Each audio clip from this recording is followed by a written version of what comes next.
madami wewe tala muchuti tala gan muchuti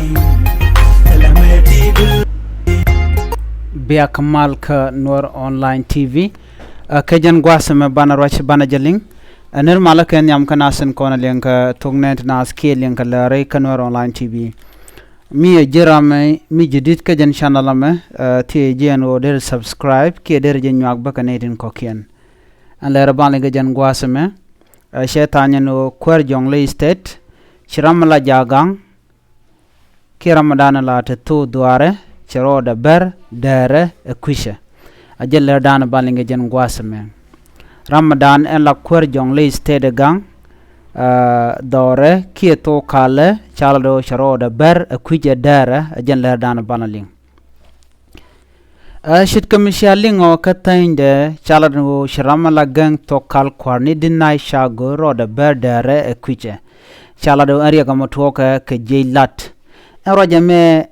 ki roja shalinga en wo shide kel me la tok dar kwar gang ki tok kal dinai en wo sharode ber karwade ki sharode ber däär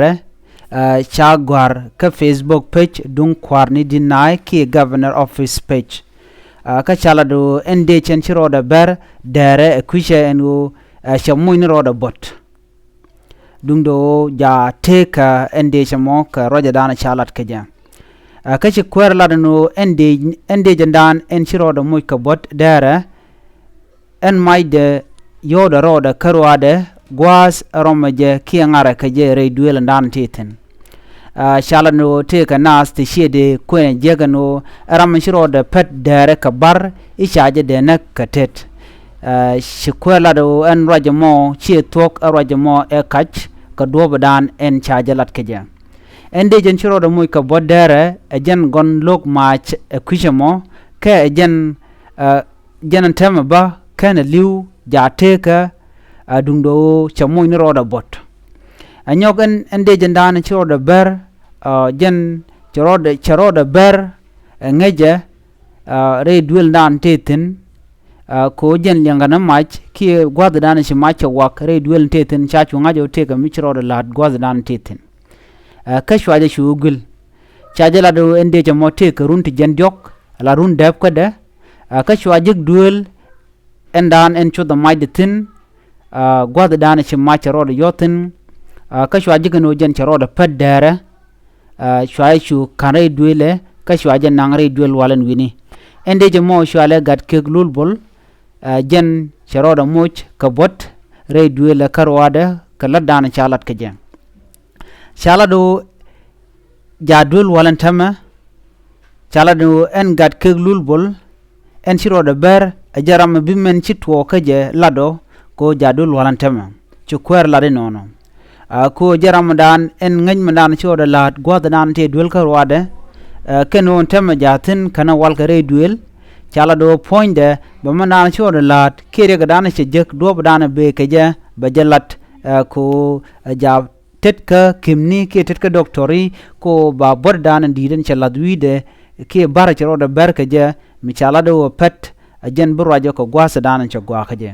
charoje mo chaje kweng pinyen wo en man chalat ramamo idong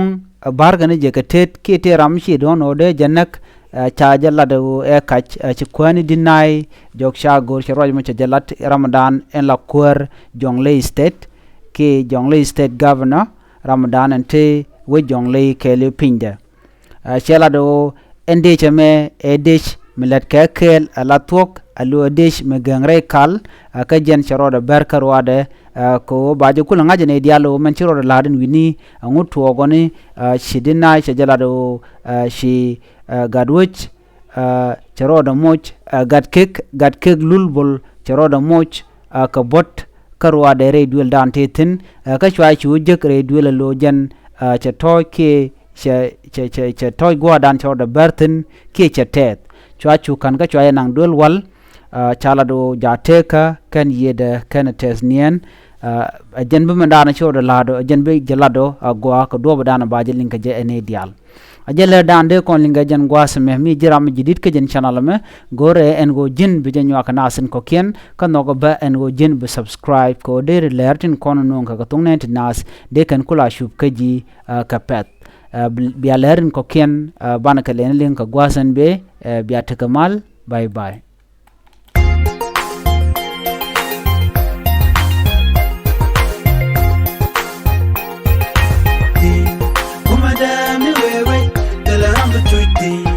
Tala gan mi bechuti,